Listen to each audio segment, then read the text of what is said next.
Hello YouTube, Dogfoot9 here, and welcome to another episode of the Arsenal Career Mode. And today, our first match is against Blackpool in the Capital One Cup, and as you saw there, Mead wanted to play a bit more, and he wanted to be played in this match, and I didn't see why not, because he proposed this idea at a really good time, because we were playing in Blackpool in the Capital One Cup, and as long as we score a couple of goals we should be alright, because I wasn't really worried about the Blackpool attack that much. I thought that they'd maybe score a couple of goals, or maybe one or two goals, if we had a couple of experienced centre-backs and full-backs in, but I didn't think they'd win, because their team really, I don't know, it just didn't seem too much of a threat to me. So I put out a bit of a weaker squad than I normally would do. I put Phobie in there, I was resting a couple of my bigger players. I think I started Adrian as well, I can't remember exactly. Yeah, I do start Adrian there, and I've put Muriel on as well, so Phobie, Muriel and Adrian, who are normally substitutes, brought on. I decided to start, so it's a bit more of a youth team for me, which I put out against Blackpool, and it was a good way for me to see how they performed together, as practically these guys are the team of the future, really, because once you start to grow a bit more and get better overall as a player, and the ratings higher, then I will be playing them more, obviously, because they'll be younger than my current players, and I'll be able to maybe sell them on for a profit if they perform well. But first of all, Muriel just missed a shot there. I don't know how the keeper just got a hand to it, but Oxlade Chamberlain gets his head to it with an amazing pace. I don't know why the keeper couldn't have run out and grabbed that like they normally do in FIFA, but they decided not to this time. He just decided to stand there and let the header go past him, which is a bit weird, but they got their own back with a sweaty goal there from Blackpool, and they just passed it straight across my keeper. My keeper maybe should have just dived out and stopped the cross from coming across, or maybe my centre-back should have stopped it, but we're going to score a pretty cheap goal back by using a cross, which we all know is overpowered in FIFA, a bit like corners, because it doesn't matter what your rating is at heading, you seem to always be able to score a corner if you're in the right place, and that's the same with crossing as well. But Broski threw on goal and scores us a goal there and seals it practically for us, because it makes it 3-1, and that's how the game ends. But Phobie did pick up an injury in that game, and we're just going to see in a minute how long he's going to be out for, because he was playing alright until he got injured, so I hope he's not injured for too long. Well, that's what I was thinking, but I know now that he's only going to be out for 3 months, which is pretty bad, because I won't be able to bring him on for 3 months, which is a long time in career mode. It'll be nearly the start of January transfers when he does come back. Well, I think it'll be just before December, which will be a long time for him to miss him, because he's a young player. It'll lose him time really to grow as a player. Because I won't be able to play him, so I won't be able to improve, which is going to be pretty bad.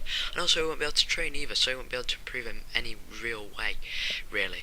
But it doesn't matter too much, because I know he's another striker which is injured, but Aguero is coming back soon into the team, and this international break period has given him a bit more time to recover. And the reason I'm simming these matches here is because Northern Ireland, and I think it's Serbia, the other team, I think it's or Slovakia or something, are both like the bottom two of my group, so I decided just to sim it because I knew we were going to win. In this game I was pretty worried because we were drawing, but then we just get that late goal there, and that seals a win for us there. So we're not dropping any points in the group stages. I very much doubt we won't qualify for World Cup, because me and Spain are pretty much ahead of everyone else. Spain are again ahead of goal difference, I think, but as long as we qualify I should be alright, and we are beating, well, Russia are beating everyone below us, so it should be alright as a team for us, so we should be qualifying nice and safely. So I think is it Slovenia? I can't exactly see here, because obviously the screen's a bit smaller on mine, then you'll be seeing it because I'm on the preview window when I'm doing my commentary. But anyway, we do get a pretty early goal, I do believe. Actually, no, they get an injury, that's what I remember now. But we did say 0-0 for a bit, but we did get a goal there with one of my younger strikers, I think it was. And that puts us 1-0 in the lead. We substitute another striker off, and then our centre attacking mid on. But we get one of our substitutes, gets a goal, which is always good because it shows that we've made the right decision by subbing him on, or the computer has, and we win that match pretty convincingly and go back into the Arsenal stuff. So I put Lewandowski on in that match because, you know, we hadn't used him in the last game, and also he'd had a bit of rest over the international break. And Dede, as you saw there, he's been playing for his country, so I haven't been able to play him. So I decided to put Sacco and Vermaelen on as my two centre backs, and then Ozil on, because you know what, I just wanted to try and win this next match, and because it will be pretty important as it's in the league. I think it's against West Brom our next match, and West Brom, they are a pretty tough opponent. So I wanted to put out quite a good team, and obviously I'm going to put Podolski on there because he seems to always shine in the league and the domestic cups. Not really much in Europe, I don't know why that is. Maybe it's the way he is as a player, doesn't suit the European game, but in the league and the domestic cups he seems to be playing really well. So for West Brom, they don't seem to be playing Lukaku, and that's because I think he's gone back to Chelsea off his loan, because it's second season. But I thought they'd just try to keep him because he's quite a good striker, and I thought they might have wanted someone to bolster their attack. So they only have really Long and Odom Wingy as real threats at the top, and we get off to a really good start with Lewandowski there. I've got to tell you, but just before that happened, Walcott did actually get injured, which is pretty bad for the team. He counts a second injury of today's episode, which, you know, isn't good for the team. I don't know why it is, because we're all on full fitness, but an absolutely terrible attempt to a save from Courtois. It lets them score a pretty easy goal, and it was quite embarrassing there because he dived sideways at a ball he could have just put straight out.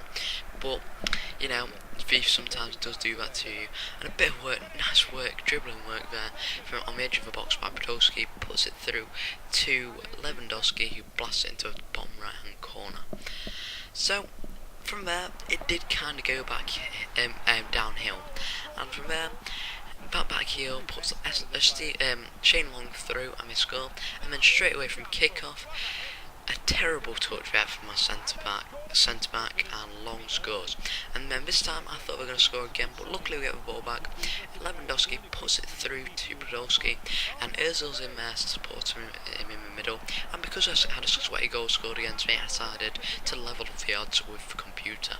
And that's one sweaty goal for me. I think that's equalised it. And this last goal gets us a win. So if you enjoyed this video, guys, please leave a like. Also subscribe for more FIFA videos and career mode and stuff like that. Leave me any suggestions in the comment section below for player reviews or ideas you want me to do in the career mode. Also, I'm just going to show you at the end here how long Theo Walcott is out. 2, Manchester United, 0. Player in the team. He's 85 rated winger now, and he's still quite young, so he can still grow. And he's out for 4 weeks. So until next time, I'll see you guys later. Bye.